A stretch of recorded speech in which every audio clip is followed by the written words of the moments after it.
It's about 10 till 5 in the morning. Got up and out of camp as quietly as I could. Had some later arrivals about 6:30 or 7 last night that were champion snorers. So I had to put in earplugs for a while. Making our way across this ridge, and then we should see some downhill. Woke up in a cloud this morning, as you can see. It's about 56 degrees is all the colder it got. And we're gonna see if we're gonna be able to make a big day today. And try to get in 28 or 29 miles before stopping. Yeah, so sometime today we'll have to find some time to dry things out, as it was really wet up here. My rain fly is soaked. Because I drank so much water last night, I've got just 2 liters to make it to 14 miles. I do believe there's a water cache in 1.5 miles. You're never supposed to rely on those because those can be empty. But it would be a boon if we could pick up another liter. And I want to get as much of this done in the cool as possible. We had a bobcat screaming last night, which made for a nice, eerie, cloudy, bobcat screaming, bright moon kind of night.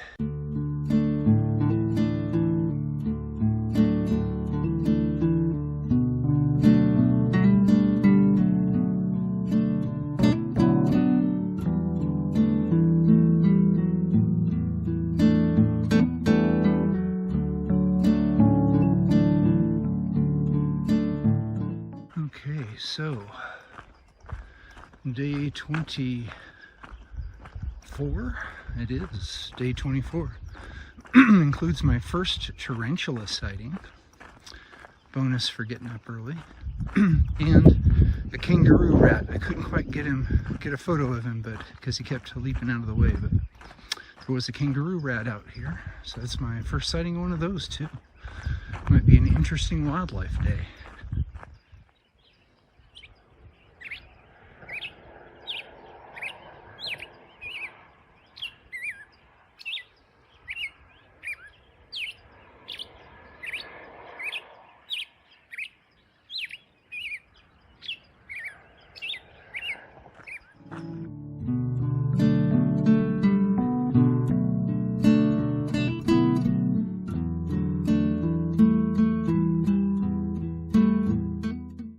Found the water cache.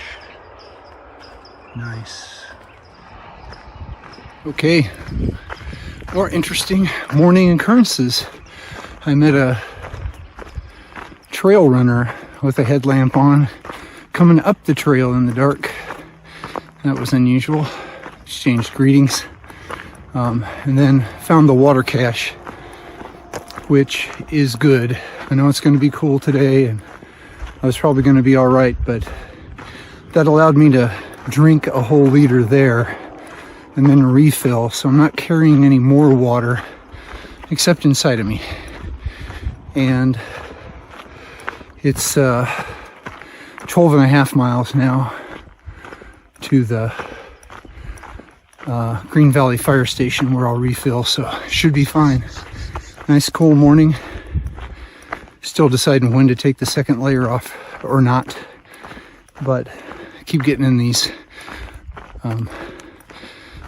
tops of the hills and the breeze comes up and you're glad you have it on. So we'll keep it on for now. You can really see why they call this place Bouquet Canyon.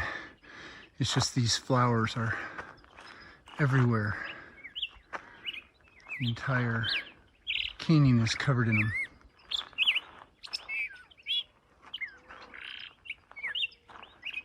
And the birds are enthusiastic too.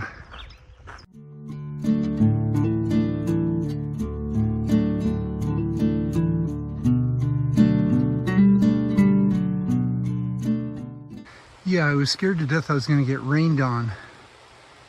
Got fooled by power lines again. They're just hidden by the cloud.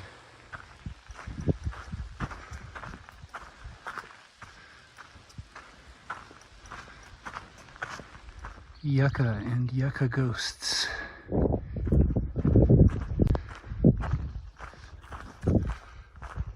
Okay, we're kind of free of that brush for a while. Kind of more into a live oak section here.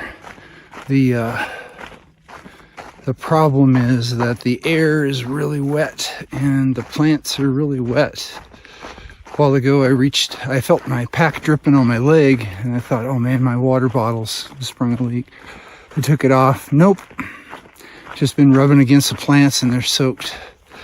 So later on today, there will be a priority for drying everything out. It is moist.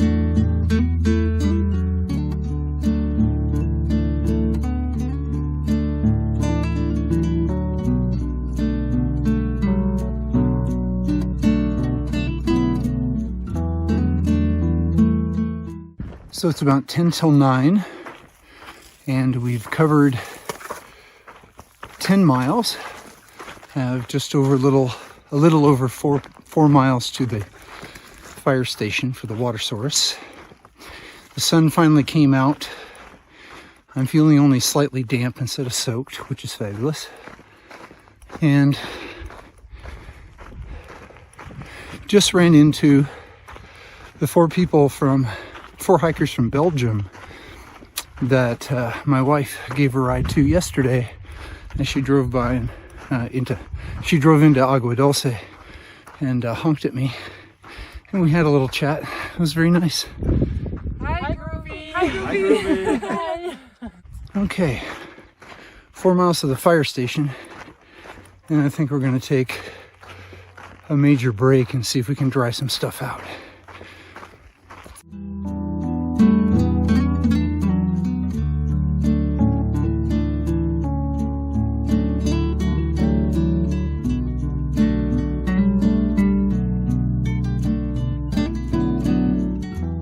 This ivy in here is really pretty. Finally got it, the velvet ant.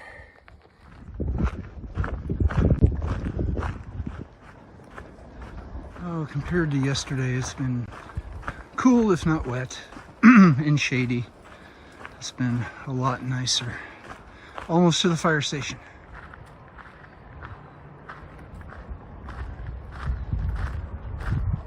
Just finished a nice lunch break, water break, and drying things out break at the Green Valley Fire Station. And the 4 Belgians and 2 other people that Christy had given a ride to that are doing the PCT with their little dog. We're all there, so we are connected through Christy. It's kind of interesting.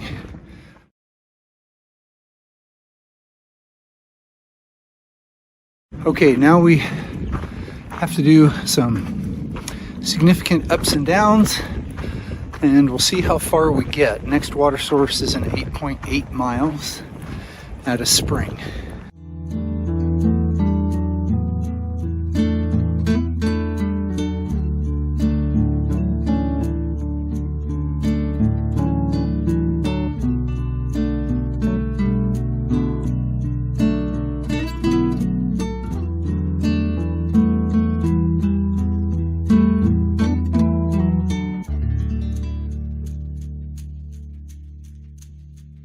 So I don't know if you remember several episodes ago, I met a trail maintenance crew coming up the mountain in the burn zone, and they told me that there was a problem bear at mile 483. Well, just crossed mile 480, so I will be aware of where I stop, as that bear has taken a couple of food bags from hikers, according to the comments. So I may make sure I'm wary and walking. The spring is still 6 miles away, so I'll be well past the problem bear by then, but we'll see if we see him.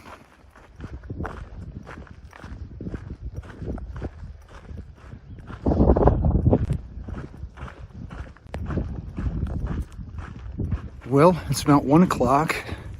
Stop for another break and some food. We've put more than 18 miles behind us, and it's about 5 more to the spring. The more I'm thinking about the schedule, it seems like I ought to leave myself between 10 and 15 miles left to go to Hiker Town after tomorrow's hiking, because if I arrive after 2 really long days, it means I get there when everything's closing. While I may be able to get a room for overnight, resupply may be a problem. So I think I'll look at where to pull up after about 23 or so, and then do the same tomorrow. That'll give me about 10 to Hiker Town. I can arrive after those that are going after the aqueduct have taken off, and I'll be able to get food, a room, and a trip to town to resupply.